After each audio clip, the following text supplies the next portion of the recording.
Okay, we're going to unawkwardly go into the start of the conversation.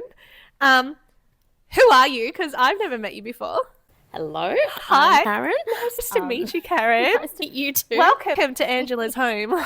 Yes, I'm a frequent visitor here, so I love it. I welcomed you in because I let myself in I this know, that morning. was fun. That was like, oh, hello. I didn't get a tour though, so I don't know if I'll leave I'll five-star give you review. that. Okay, thank you.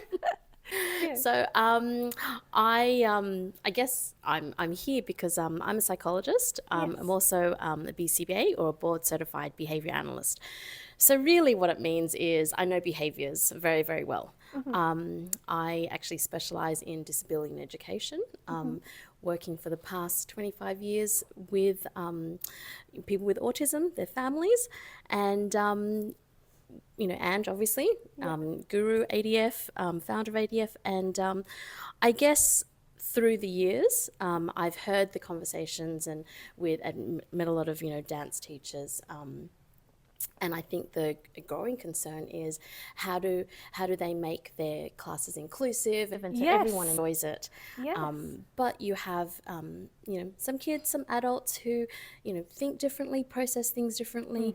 But how do they get the most out of Yes. the dance, the music as well? Yeah. And I think so. This is new for me. Yeah. But you're not someone that's never danced before. You did dance. I did. I think I did RAD up until about I think grade 6 or so. So you did exams? Yes. Did you pass? Yes. Oh my Okay, gosh. just checking. You never know. I point my toes. Maybe you did level 6 for like 3 years. No, I did them every year. Okay, I good. stopped around high school. Okay. So I guess this is the thing. Traditional parents. Yep.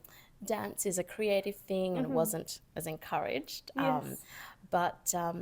So it's still, I think I still have it in me. I still love it.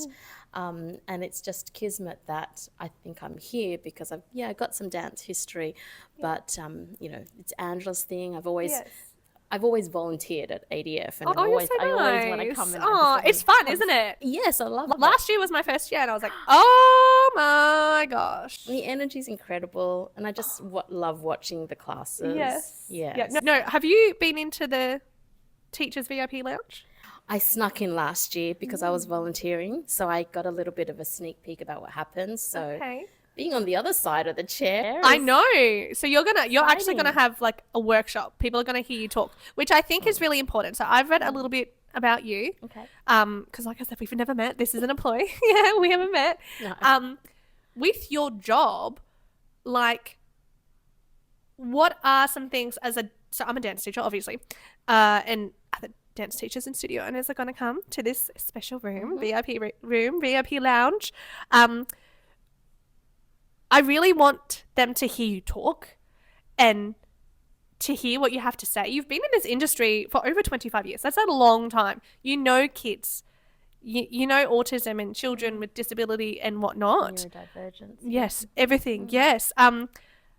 I know I sometimes struggle as a dance teacher to cater for everyone. And that, you know what, that makes me really sad because I've run my studio for 8 years. And one of the reasons why I wanted to open is I wanted to give every child the opportunity to dance.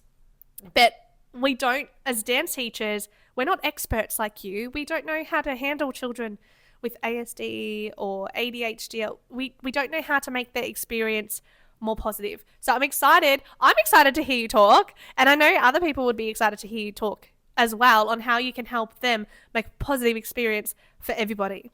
So do you have any tips? I know I'm putting you on the spot. Do you have any tips right now on some things off the top of your head that would help teachers in the classroom?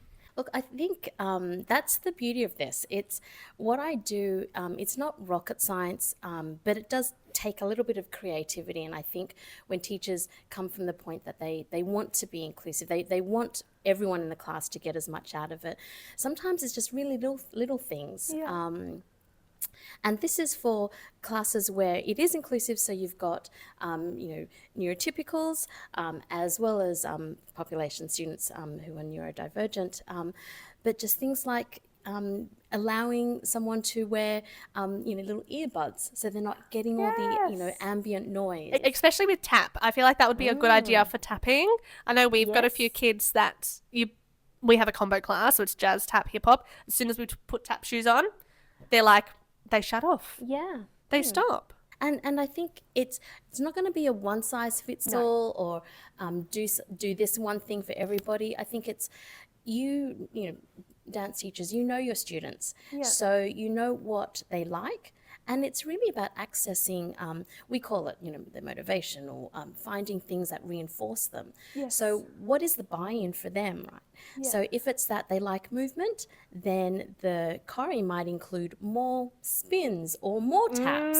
Whereas if they're not, then it's more gentle motions like swaying or, moving the arms differently. But it could be very simple things like giving a lot of, like, dance class, but giving movement breaks or giving a break from the class itself. I love that. So, a bunch of cushions in the corner where you have your turn, and then while you're waiting for everyone else to have their turn, they get to, lounge on some cushions, have some fidget toys. I know so many people would not think of that, because I know in a dance class, it's quite often, don't sit down. Why are you sitting down? You shouldn't be sitting down. You need to stand. You need to wait your turn. Be still. Stop moving. And, we want that. We want everyone to have a turn. But sometimes what we expect and how to achieve that, they're different. Yes. So why, I guess, push an agenda where everyone has to be standing still when you are going to get the whole class participation, you're going to get the calmness by just allowing a couple of kids to just do their own thing in the corner. And if it's padded, then you're reducing the noise, so they're not disturbing the rest of the class either.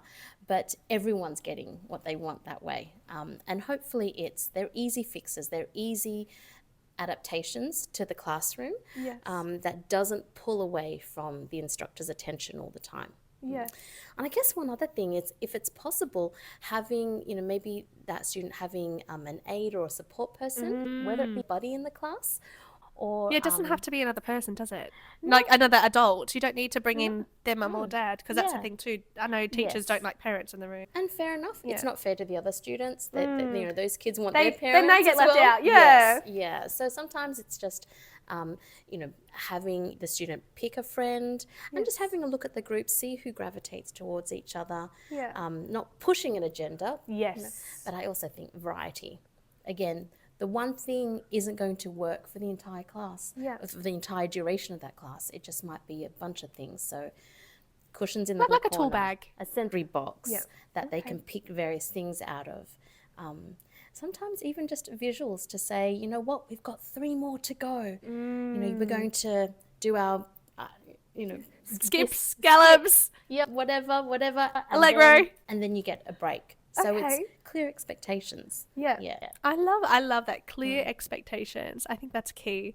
Awesome. So you're going to ODF, obviously. Yes. You're going to talk. That's special. Are you excited? I'm so excited. Are you nervous? I'm very nervous because, again, I like to just pour tea, be in the corner. So, but look, I think also I love being able to share what I do, and it's in a different space now. Yeah. Which is exciting for me.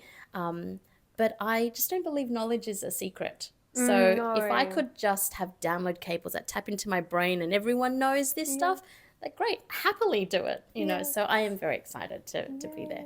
No, I definitely think there's going to be some teachers and some studio owners in the teachers VIP lounge at ADF that they need to listen to what you have to say, because you are absolutely lovely and you have so much experience and knowledge that I think you're just this little golden nugget that people need to listen to. They need to listen to and hear, and not just be like, oh, I don't need to listen to that, I know what I'm doing. No, you're an expert in your field. Like, even though it's not dance, it's children. Like, they're still children. Well, I think this is the beauty of this kind of community, because yes, I know behaviors, but you guys know dance, you guys know the students, and you're working in a group. So I think it's just, I will be able to say, you know what, given this situation, try this. Yes. Instructors will say, actually, knowing my kids, this is not going to work. Okay, let's flip it and do tweak something else. Yeah. It's all about tweaking. There's nothing set in stone. And I think that's the beauty of behavior, and everything's in motion, in flux. It changes. You want that. Yes. Yeah.